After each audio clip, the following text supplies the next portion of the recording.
بسم الله الرحمن الرحيم ولا حول ولا قوة إلا بالله العظيم اللهم افتح علينا فتوح العارفين وفقنا توفيق الصالحين آمين يا رب العالمين اللهم صل وسلم وبارك على سيدنا وقدوتنا ونور أعيننا صلوات ربي وتسليماته عليه رب اشرح لي صدري ويسر لي أمري واحلل عقدة من لساني يفقه قولي اللهم آمين السلام عليكم ورحمة الله وبركاته يه انبياله كرام የተሰኘው ፕሮግራማችን ክፍል 27 ነው ኢንሻአላህ ሱረቱል አዕራፍ 20ኛውን አያ የቃኘን ነበር ሱረቱል አዕራፍ 20ኛው አያ فوسوس لهما الشيطان شيطان ወላጆቻችንን ሁለቱንም ወሰወሳቸው እና ወስወሳው ያለማቋረጥ ኦቨር ኤንድ ኦቨር እንደሆነ ነገራቸዋለሁ ኢቭን ወስወሳ የሚባለው ሐሳብ ሸይጣን ይመጣል ይወሰውሳል ሐሳብ ይጥላል ከዛ ይሄዳል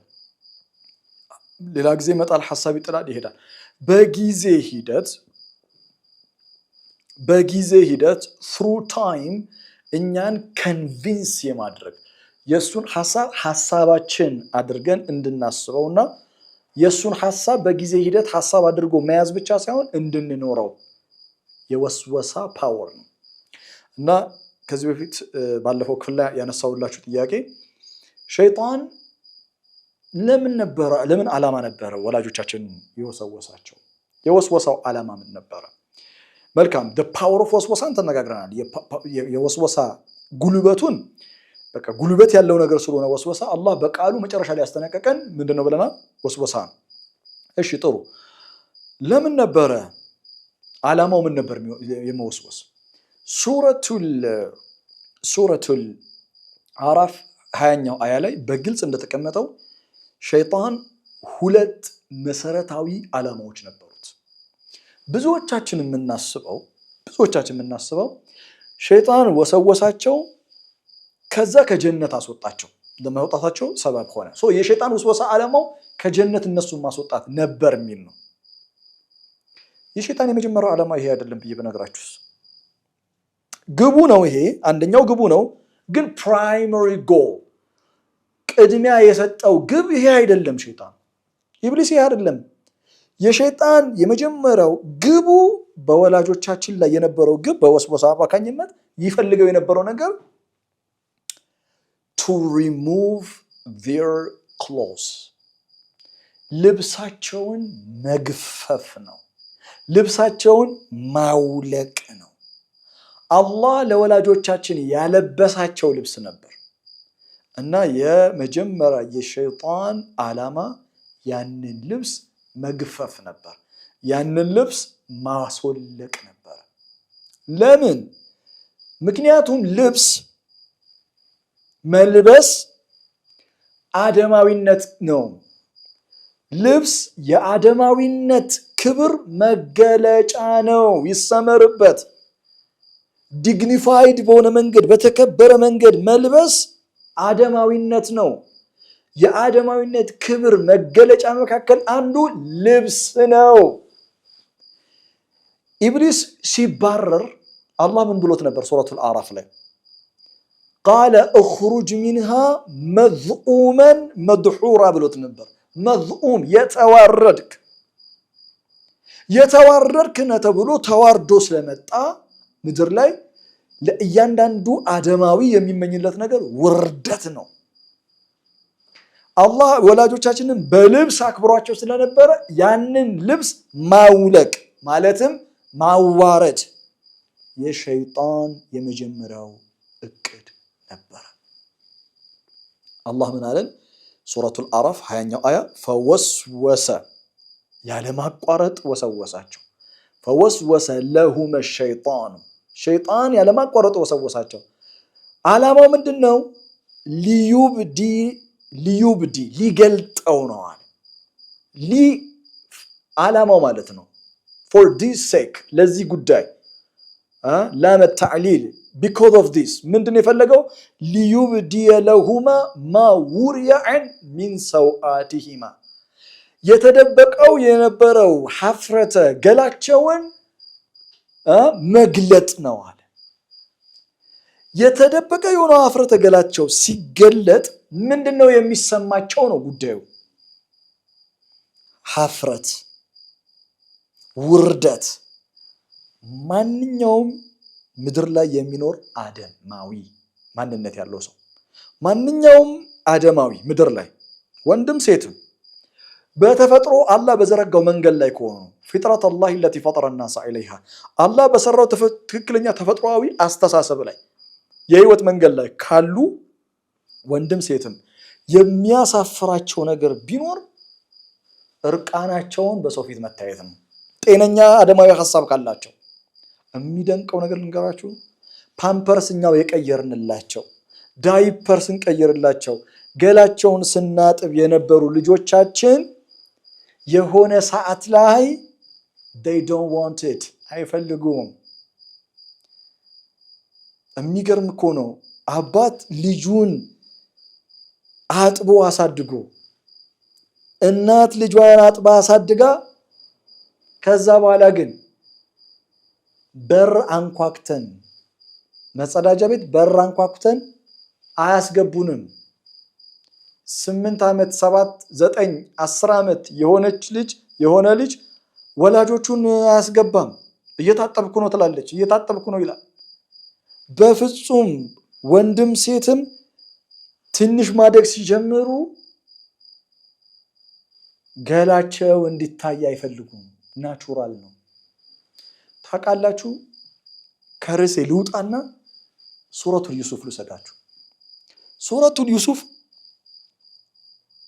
የዩሱፍ ወንድሞች ምንድን ያደረጉት? ምን አደረጉ የዩሱፍ ወንድሞች?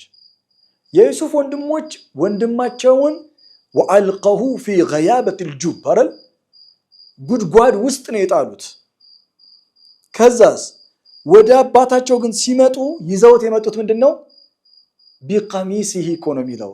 ቀሚሱን ይዘው መጡ ይላል። ቀሚስ ማለት ዩሱፍ ቀሚስ ለብሶ ነበር ማለት አይደለም። እኛ የምናውቀው በአማርኛ ቀሚስ ኖ ቲሸርት ማለት ነው። ልብሱን ገፈውታል። ለምን እንደሆነ ታውቃላችሁ? በነገራችን ላይ ብዙዎቻችን አናስተውለውም። ዩሱፍን ሲወረውሩት በቁርአን መነጽር ካያችሁት እርቃኑን ነው በነገራችን ላይ የወረወሩት። ከላይ ቢያንስ ከላይ ልብሱ የለው። የዛኔ ደግሞ ወላሁ አለም በነ ዩሱፍ ዘመን ቲሸርት ነበር ብዬ አላምንም። ማለት እኔ እናንተ የምናደርገው ቲሸርት ቀሚስ የተባለው ከላይ እስከታች የሚሆን ልብስ ነው የሚኖራቸው አንድ ወጥ ሞስት ፕሮባብሊ ብዬ የማስበው እና እሱን ወስደውበታል። ያ ማለት አብዛኛው የሰውነት አካል ክፍሉ ምንድነው? እርቃን ነበር ማለት ነው። እና የሚገርማችሁ አላህ በጣም ትልቅ ወንጀል አድርጎ ያቀረበው ነገር ሱረቱል ዩሱፍ ላይ ልብሱን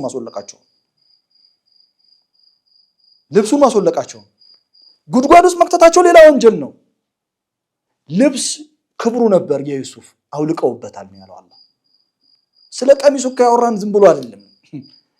ለማንኛውም ሱረቱል ዩሱፍ ሌላ ጥልቅ ራሱን ማብራሪያ ያለው ልመለስ። ለማንኛውም ግን ዩሱፍን አዋርደውት ነው ዩሱፍን ወስደው ጉድጓድ ጨመሩት የሚለውን ሐሳብ ብቻ ለምን እናስባለን? ቁርአን ሁሉ ነገር ሊነግረን አይገባም። ገና ከቤቱ ራቅ ብለው ዩሱፍን ይዘው እንደወሰዱት እመነኝ፣ በእርግጠኝነት የምነግርህ ነገር ሰድበውታል። በጣም ክፉ ስድብ ሰድበውታል። እየተቀባበሉ በኩርኩም መተውታል። እየተቀባበሉ አጋጭተውታል፣ ገፋፍተውታል፣ ብዙ ነገር አድርገውታል። የመጨረሻውን አላህ ይነገራል። ወአልቀው ፊ ገያበቲል ጁብ እንትኑን ሲሩን እኛ ነው የምንሞላው እንጂ እያሳሳቁ እያጫወቱት በጣም ነው የምንወድ ምናምን ብለው ድንገት አንስተው እንትኑን እስከተቱ ማለት አይደለም። ወደ ነጥቤ ልመለስ። ክብሩን አዋርደው ልብሱን አውልቀው ነው የወረወሩት። እሱ ልነግራችሁ ፈልጌ ነው ሱረቱል ዩሱፍ የሄድኩት። እንመለሳው። ኢብሊስ ምን ፈለገ? ሊዩብዲየ ለሁማ ሊገልጥባቸው ፈለገ። ሀፍረተ ገላቸውን ልብሳቸውን ለማውለቅ ፈለገ። ለምን ልብሳቸውን ለማውለቅ ፈለገ? ምክንያቱም እሱ መዝኡም ተብሏል፣ የተዋረድክ ተብሏል። ልብስ ክብር ነው እና ማንም ሰው ሀፍረተ ገላውን በሚገልጥ መልኩ እንደ ኢብሊስ የተዋረደ ካልሆነ በስተቀር ጤነኛ አእምሮ ያለው አደማዊ በፍጹም ያደርገው። የኢብሊስ የሸይጣን ስራው ምን እንደሆነ ታውቃለህ? መጀመሪያኛን ማሸማቀቅ። ሰው ወራዳ ነኝ ብሎ ካሰበ ወራዳ ካደረከው በቃ ከዛ በኋላ ማኒፑሌት ለማድረግ በጣም ነው የሚመቸው እኮ። ፊርዓውን እኮ ይጠቀም የነበረው እኮ ሲስተም ይሄ ነው። ሱረቱ ቀሰስ ላይ እንደነገረን አላህ يستضعف طائفة ይላል የሆኑ የተወሰኑ ቡድኖችን ዊክ ያደርጋቸው ነበር ይላል ያዳክማቸው ነበር የሚያዳክማቸው ሳይኮሎጂካሊ በስነ ልቦናም በኢኮኖሚም በፖለቲካዊም በሁሉም ያዳክማቸው فاستخف قومه ይላል የህዝቡን አእምሮ ብሬን ወሽ ታደረገው በቃ ህዝቡ ትንሽ እንደሆነ ራሱን እንዲያስብ ህዝብ ለንጉሱ መገዛት በቃ ሰው ይሄ ትውልድ የተፈጠረው እሱ ሊገዛ ነው ፍርዖን ሊገዛ ነው የሚል ስሜት በአእምሮአቸው ስር እንዲኖር ከዛ በኋላ ቀላል ሸይጣንም እኮ ያንን ነው የሚያደርገው ትኩረት ያደረገው መጀመሪያ ነው ልብሳቸውን አውልቄ ካዋረድኳቸው the next step is going to be easy ሌላው ቅር ቀላል ነው እሺ ስለ ልብስ ጥቂት በወፍ በረር እንነጋገር ልብስ clothing is our fitra መልበስ ተፈጥሯዊ ማንነታችን ነው መልበስ አደማዊ ነው ልብስ መልበስ አደማዊነት ነው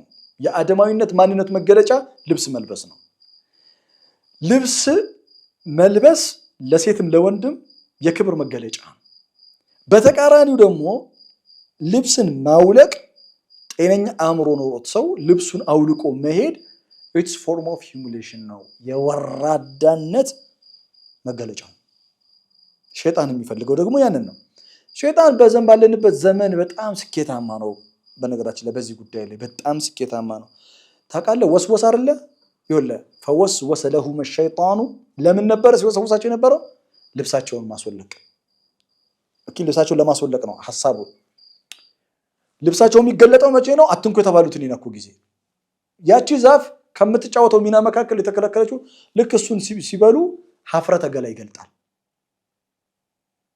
ገላ ይገልጣል ሸይጣን ባለንበት ዘመናዊ በሚባለው ዓለም ውስጥ በጣም ብዙ ሰዎችን ዓለም ላይ ያሳመነው ነገር የሚገርማችሁ እርቃንነት ውበት ነው እርቃንነት አደማዊነት ነው በጣም የሚገርማችሁ አንትሮፖሎጂ ትምህርት ላይ ብዙ ነገሮችን ታገኛላችሁ አንትሮፖሎጂ ለምታጠኑ አንትሮፖሎጂ ላይ ለምሳሌ አንትሮፖሎጂ ስለ ሶሳይቲ ያወራል ስለ ማህበረሰብ አይደል እና ጋብቻ የሚባል ነገር ማህበረሰብ የፈጠረው ባህል ነው አንትሮፖሎጂ ላይ ሰው ሲፈጠር ራሱ እርቃኑን ነው ይላል እንዴ ታሪፍ አይዲያ ነው አየህ ሲያሳምን ሰው ሲፈጠር ራሱ እርቃኑን ነው ቁርአን ደግሞ ባይዘው ሰው ጀነት እንኳን ሳለ ልብስ ነበር ይላል እና የሚያሳምኑበት ሸይጣን አየህ አንትሮፖሎጂ ውስጥ አለ እያልኩ እኮ ነው ባይዘው አሁን ሸይጣን አንትሮፖሎጂ ያቃል ብለህ አንተ ታስባለህ ፍልስፍና ውስጥም አለ ያ ሐቢቢ የሸይጣን ሐሳብ በጣም ረቆ ብዙ ላይብራሪ እኮ ነው የመጽሐፍት እኮ ቤተ መጽሐፍት እኮ ነው እና በጣም የሚገርም ነገር አሉ የሸይጣን ሐሳብ የያዙ መጽሐፎች አሉ ሸይጣን ራሱ ያጻፋቸው በደንብ አድርጎ እንደው መጽሐፎቹን ስሞቹን እዚህ መጥራት አልፈልግም አንድ የፖለቲካ መጽሐፍ አለ እና ክርክር መከራከሪያ ሐሳብ ያነሳል መሪ መወደድ ነው ያለበት ወይስ መፈራት ነው ያለበት የሚል ሐሳብ እና ኮንክሉዥኑ ነው መሪ መፈራት አለበት ለመፈራት ደግሞ ስልጣኑን ለማስጠበቅ ደግሞ ማድረግ ያለበትን ነገር ሁሉ ማድረግ አለበት እናቱ መግደል ካለበት መገደል አለባት አባቱም ልጆቹም ማንኛውም መንበረ ስልጣኑን ሊነቀንቅ የሚሞክር ካለ በሌላ አባባል ምንድነው መጽሐፉ የሚያነሳው ሞራሊቲ ማለት ፖለቲከኛ ሞራሊቲ የሚባል ነገር ሰዋዊነት የሚባል ነገር መጠበቅ አለበት ወይስ የለበትም እና በጣም አደገኛ የሆኑ መጽሐፎች አሉ በነገራችን ላይ እና እሱን የጠጡ ሰዎች ለማንኛውም ግን ምንድነው መጽሐፍ አታንብቡ እያልኩኝ አይደለም አንትሮፖሎጂ የሚሆን ሶሺዮሎጂ የሚሆን እኔ እኮ ያው በትንሽም ቢሆን ስላነበብኩ እኮ ነው ሐሳቡን እኮ እያካፈልኳቸው አታንብቡ ሳይሆን አትወቁ ሳይሆን እንወቅ እንመራመር ግን የምናጣራበት ፊልተር የምናደርግበት የምናነባቸውን ሐሳቦች የምናደምጣቸው ነገሮች የምናጣራበት ግን ቁርአን ሊኖረን ይገባል የምናጣራበት አምላካዊ ሐሳብ ኢላሂ የሰራን አምላክ አላህ የእርሱ መመዘኛ ሊኖረን ይገባል ማጣሪያ ሊኖረን ይገባል አለበለዚያ ያነበብነውን ሁሉ እንደ ስፖንጅ የምንመጥ ከሆነ ዓለም ላይ ብዙ ክፉ ሰዎች የተፈጠሩት ሸይጣን ከሰው ጋር ተባብሮ በጻፋቸው ክፉ የሆኑ መርዛማ ሐሳቦች እውነት በሚመስሉ ግን እንደ ዩሱፍ ወንድሞች በደም የተቀባ ግን እኮ ቢደሚን ከዚብ ነው እኮ የሚለው ውሸታም የሆነ ደም። አሁን እንደው ባላ ይሆንባችሁ ውሸታም የሆነ ደም አለ አለ ውሸታም የሆነ ደም የለም እኮ አይደል? ግን ቲሸርቱ ላይ የቀቡት እንትን የውሸት ደም ነው አለ። ቀጣፊ ናቸው ማኒፑሌት ለማድረግ እና ኤኒዌይስ ግን ለማለት የፈለኩት ነገር ምንድነው? ልብስ ሸይጣን ሰዎችን አሳምኖ ልብሳችሁን አውልቁ እርቃንነት ነው ውበት ብሎ ያው ዓለም ላይ ያለው ነገር ለእናንተ አልነግራችሁ። ግን the way you dress up shows your identity። በነገራችን ላይ ማንኛውም ሰው አለባበሱ ማንነቱን ይገልጻል። ደግመዋለሁ፣ አለባበስሽ ማንነትሽን ይገልጣል። አለባበስህ ማንነትህን ይናገራል። ያንቺ ሀያ ባለባበስህ ውስጥ ይገለጣል። ባለባበሳችን ውስጥ ምን ያለ ሀያ አለን የሚለውን ነገር ሞደስት ያለን የሚለውን ነገር ማየት ይቻላል። ኢቨን ተቅዋችን እንኳን ሳይቀር ምን ያህል ተቅዋ በልብስ ይገለጣል። በነገራችን ላይ አለባበሳችን የተቅዋችንን ሌቭል ደረጃውን ያሳያል። አለባበሳችን እኛ ማን እንደሆነ ይናገራል። በነገራችን ላይ አይገርምም? ስለኛ ማንነት የሚናገረው አለባበሳችን አንዱ፣ ስለ አንተ ማንነት አንዱ የሚናገረው በደንብ አድርጎ የሚናገረው። ለዛ ነው ልጅ እያለሁ ያነበብኩት አንድ መጽሐፍ ነበርና በጣም ይገርመኛል። ልጅ እያለሁ ነው እና ምን ይላል clothes send out messages ይላል። ልብሶች መልእክት ያስተላልፋሉ ይላል። እና ልጅ እያለሁ ሳነበው በጣም ነው የተመቸኝ። በቃ ሐሳቡ ያው ልጅ ነኝ ብዙ ሰፋ አድርጌ ማሰብ አልችልም፣ ግን አንተንም ወደድኩት። በቃ clothes send out messages፣ አለባበስ መልእክት ያስተላልፋል ይላል። የሆነ ሰው የሚለብሰው ልብስ አለባበሱ ይሄ ማለት በነገራችን ላይ አንዘንጥ እያልኩ አይደለም። ስለመዘነጥ አንድ አያ አለ ቁርአን ውስጥ ባይዘው ስለመዘነጥ አያ አለ። አሁን ሼር አደርጋችኋለሁ። ግን አለባበሳችን ህይወትን እንዴት እንደምናየው ራሳችን እንዴት እንደምናየው በደንብ አድርጎ የሚያሳይ ነው። የኛ ጌታ ዘንጦ ያለ ጌታ ነው። በነገራችን ላይ ወላሂ ላሳያችሁ። ሱረቱል አዕራፍ ምዕራፍ 7 ቁጥር 26 እዚሁ ላይ የአደምን ስቶሪ ከጨረሰ በኋላ አላህ እኛ አልጨረስንም። አላህ ሱረቱል አዕራፍ ላይ 25ኛው የአደምን ስቶሪ ጨርስና 26ኛው አያ እኛን ያናግረናል። ሲያናግረን ያ በኒ አደም ይላል፣ እናንተ የአደም ልጆች ሆይ ቀድ አንዘልና ዐለይኩም ሊባሰን ልብስን አውርደንላችኋል ይላል። ልብስ ወርዷል ነው የሚለው አላህ። ማለትም ልብስ ከላይ ከሰማይ እንዲህ ወርዶ መጥቷል ማለት አይደለም። እሺ ልብስ መልበስ በሰው ልጅ ፊጥራ ውስጥ አላህ ያወረደው እንደ ወህይ ያደረገ ቁጠረው። ለዛ ነው ህፃናት ትንሽ እንኳን ሲያድጉ ሀፍረተ ገላቸውን የሚሸፍኑት ብለህ እኮ ለዚህ ነው እንጂ አሁን ተነግሯቸው ነው። በነገራችን ላይ እድሜሽ እንደዚህ ሲሆን መልበስ አለብሽ ወይ ልብስ ያስፈልጋል ተብሎ እኮ አይደለም። በፊጥራ ውስጣችን ለምንድን ነው ልብስን አላህ ያወረደው? ሊባሰን ዩዋሪ ሰውአቲኩም ሀፍረተ ገላችሁን እንዲደብቅ ነው አለ። እየሰማችሁኝ ነው? ልብስ ከወረደበት መካከል አንዱ ምክንያቱ ምንድን ነው? የሰው ልጅ አደማዊ ማንነት እንዲሆንበት ልብስ ሀፍረተ ገላ እንዲሸፈን ነው። ዛሬ ዓለም በሸይጣን አማካኝነት ኮንቪንስድ ሆና የምትገልጠው ነገር ሀፍረተ ገላ። ከዛስ ወሪሻ አለ። ቀጥሎ ወሪሻ ፋሽን ስታይል ነው አለ። ምንድን ነው? ልብስ ዝነጣ ነው። ወሪሻ ማለት ዝነጣ ማለት ነው። ፋሽን ማለት ነው። አይ ላቭ ዚስ አያ። በቃ በጣም መዘነጥ የሚወዱ ወንድሞች አሉ፣ በጣም መዘነጥ የሚወዱ እህቶች አሉ። ያው ለእናንተ ይሄን አያ ሼር አድርጌያቸዋለሁ። ለማንኛውም ግን ወሪሻ ነው አለ። ልብስ በቃ መዘነጫ ነው፣ ፋሽን ነው። ወሊባሱ ተቅዋ ዛሊከ ኸይር አለ። ቀጥሎ ምርጥ ልብስ ማለት ግን ተቅዋ ነው አለ አላህ። ሁለት አይነት ልብስ አለ። አካላዊ ልብስ አለ፣ አፍረተ ገላን የሚሸፍን ዝነጣ የሚሆን ተዋቡ እኮ ይላል እዚህ ሱረቱል አዕራፍ ላይ። በነገራችን ላይ መስጂድ ስትመጡ ዘንጣችሁ ነው ይላል አላህ። ደስ አይልም? ሱረቱል አዕራፍ ላይ ዘንጣችሁ ነው። እስከ ፕሮግራማችን መጨረሻ ድረስ እሱን አያ እንደርስበትም አዝናለሁ በጣም። ለማንኛውም ግን ወሊባሱ ተቅዋ ኸይር አለ። የልብ ደግሞ ልብስ አለ። የልብ ልብስ ደግሞ ተቅዋ ነው አለ። አላህን መፍራት ነው። ዛሊከ ሚን አያቲላህ ልብስ ከአላህ አያቶች መካከል አንዱ ነው። ዋት አላህ ከፈጠራቸው አያ አላህ ለመኖሩ ምልክት መካከል አንዱ ልብስ ነው አለ አላህ። ዛሊከ ሚን አያቲላህ።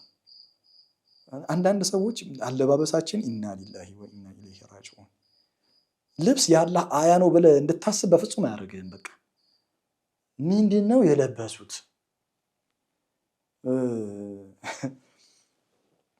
አንድ እንትን ኢማራት እያለው ተማሪ በነበርኩበት ሰዓት ሰውየው 300 ምናምን ቤቶች አሉት። ያው ህንፃ ብዙ ህንፃ አለው። ህንፃ ይሰራና ያው የህንፃው ላይ ያለውን ቤቶች ነው የነገርኳቸው 300 ምናምን እና አንደኛው ቤት ላይ ተከራይቼ እኖራለሁ እኔ። አንድ ቀን ልከፍል በየ3 ወሩ ነው የሚከፈለውና ልከፍል ሄድኩኝ። ከዛ የሆነ የሚወራረድ ሂሳብ ነበረኝ እና የሚወራረድ የሆነ ሂሳብ ነበረኝ ምናምን አልኩትኝ እንትኑን ያው ሪል ስቴት እንትን የሚሉትን። ከዛ እሺ አለኝ አየልኝ ምናምንና እሳቸውን አናግራቸዋለሁ። ከዛ ሄድኩኝ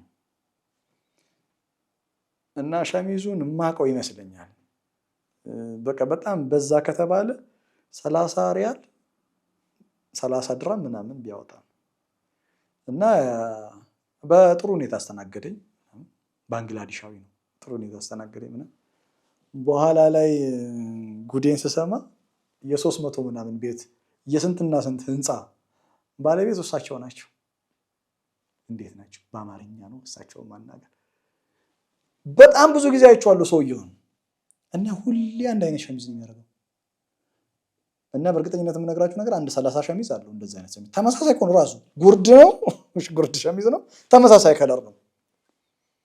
እና እኔ ምን አስበው እንደሆነ አላውቅም 20 ተመሳሳይ ቱታ ያላቸው ሰዎች አሉ። 20 ተመሳሳይ ቲሸርት ምንድን ነው እንዴ? ወዴት እየሄድን ነው? አንዳንድ ጊዜ ደግሞ ኢስላም እንትን በቃ ሂጃብ ደግሞ አለ። ተው አለባበስ በቃ ኩል የሆነ አለባበስ ልበሱ ነው የሚለው። ሸይጣን ከሚፈልገው ነገር መካከል አንዱ ልብስ ማስወለቅ ነው። ልብስ ደግሞ የአላህ አያ ነው። የአላህ አያ በአደምና በእናታችን ሐዋ ላይ ነበረ። ያንን መግፈፍ ነው የፈለገው። ሊዩብዲየ ለሁማ ማ ውሪየ ዐንሁማ ሚን ሰውአቲሂማ። ለምን ልብስ ተመልከት 26ኛው አያ ዛሊከ ሚን አያቲላህ አለ ለዐለሁም የዘከሩን አለ። በአላህ ይሁንባችሁ ልብስ እንትን ነው፣ ፎርም ኦፍ ዚክር ነው። እየሰማችሁኝ ነው? ልብስ የዚክር አይነት ነው። ምን ማለት ነው? አሁን እኛ ዚክር እናደርግ አዲስ ልብስ ስንለብስ ዚክር እናደርጋለን አይደል? ልብስ ከሚያስታውሰን ነገር መካከል አንዱ ዚክር ነው። ዚክር ነው። አሁን አስቡት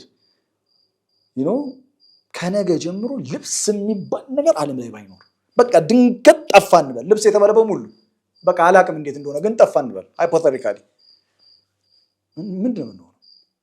እውነትም ልብስ ዚክር ነው። ሱብሃንአላህ ሱብሃንአላህ።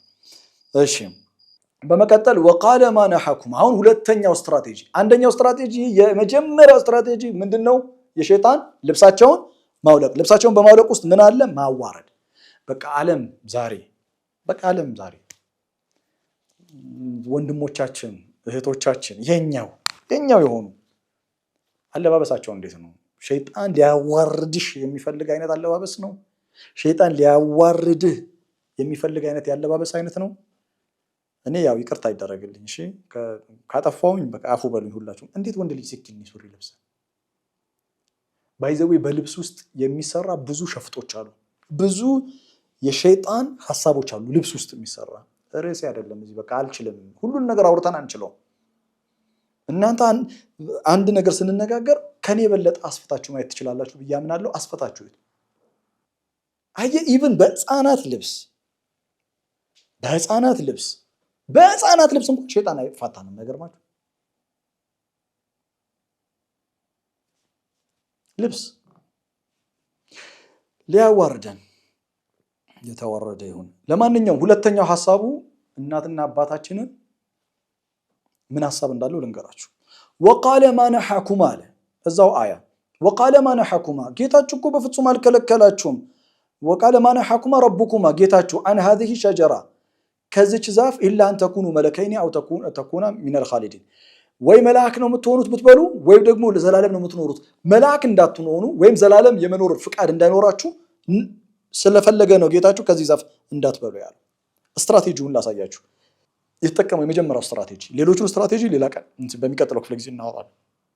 የመጀመሪያው ስትራቴጂ ኢብሊስ ሲወሰውሳቸው ረቡኩማ ነው ያለው ጌታችሁ። ወቃለ ማ ነሐኩማ አን ሃዚሂ ሸጀራ አላለም። ኖ ረቡኩማ የእናንተ ጌታችሁ እኮ አልከለከላችሁ። ጌታችሁ ብሎ ነው ያስታወሳችሁ። አይገርምም? አሪፍ ሊመስል እኮ ነው። ኹጥባ ትጠላለህ።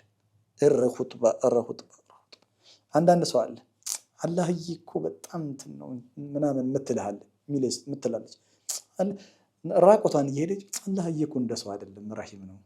ወላሂ የምርሽን ነው። አላህ ረሂም ነው፣ እውነትሽን ነው። አላህ ግን ያስቀምጠው ህግና ስርዓት አለ። እኛ እያወራን ያለነው ስለ ህጉ ነው። ወንዶችም ልክ እንደዚህ አላህ እኮ ረሂም ነው ይላል። እውነት ነው፣ አላህ ረሂም ነው። በትክክለኛው መንገድ ካልሄድክ ግን ችግር ይፈጠራል። ያ ኸልከር ያ ሐቢቢ እውነት ይፈጠራል። ወቃለ ማ ነሐኩማ ረቡኩማ አን ሃዚሂ ሸጀራ ምን እንድትሆኑ ነው? መልአክ ወይም ደግሞ ለዘላለም የመኖር ስልጣን። በዚህ ነው የምዘጋው። ሸይጣን ዓላማው ምን መሰለህ? ሁለተኛው ዓላማ ከጀነት ማስወጣት ነው ብለህ ልታስብ ትችላለህ። ቆይ እዛ ጋር አትድረስ እዛ። ሶስተኛ ዓላማው ነው እሱ። የመጀመሪያው ዓላማ ልብሳቸውን አውልቆ ማዋረድ። ሁለተኛው ዓላማ ከጀነት ማስወጣት አይደለም። ሁለተኛው ዓላማ የአላህን ሱነን የአላህን መንገድ አላህ የሰራውን ተፈጥሯዊ መንገድ ማፍረስ ነው። ከቻለ ማፍረስ፣ ካልቻለ ማስቀየር። ያው ነው አዘለም ተሸከመ ምንድነው አዘለም አቀፈ ያው ተሸከመ ነው እንደሚባለው። በቃ አላህ የሰራው ሱነን ምን ማለትህ ነው ካላችሁኝ፣ ተመልከት ምን ትሆናላችሁ ነው ያላቸው። መልአክ ወይም ዘላለማዊ ነው የምትኖሩት። አላህ ግን ለአደምና ለእናታችን ለሐዋ ምንድነው ያለው? ያ አደሙ እስኩን አንተ ወዘውጁከል ጀና አይደለ? አደም አንተና ሚስት ጊዜያዊ ቆይታ ይኖራችሁ። እስኩን ጊዜያዊ ቆይታ ቆይ ነው ያለው። እስኩን ነው ያለው። ኢብሊስ መጣና ምን አለ መሰለ? ዛፉን አትብሉ የተባለው እስኩን ጊዜያዊ ቆይታ ነው አይደል የተባላችሁት? ባይዘው ዛፉ እውነት ነው ጌታችሁ ጊዜያዊ ቆይታ ነው የሰጣችሁ። ባይዘው ዛፉን ብትበላ ግን ዘላለም የምትኖረው ሚነን አው ተኩና ሚነል ኻሊዲን ዘላለማዊ ፐርማነንት ቪዛ ቋሚ የሆነ የመኖር በጀነት ውስጥ የጀነት ዜግነት የምታገኙት ከዚህ ዛፍ ነው። የአላህን ህግ ቀይረው አልቀይረውም።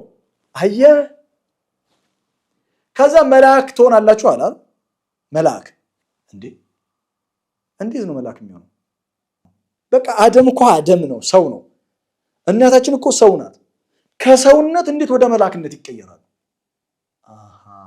አየህ ሸይጣን በፍጹም በአደማዊነታችን ኮርተን እንድንቆይ በሰውነታችን ኮርተን እንድንቆይ አይፈልግም።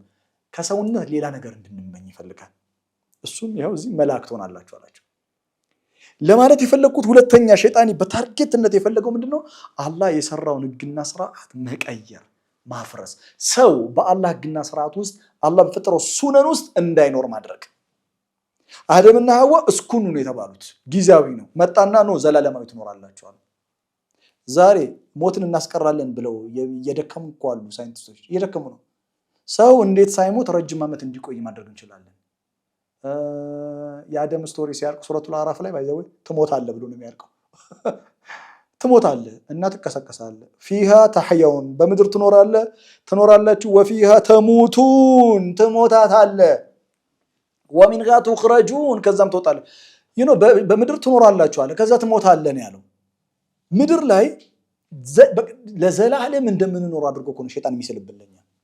ይጋታ ታይም ጊዜ ያለ አየህ እንዴት እንደሚቀይረው።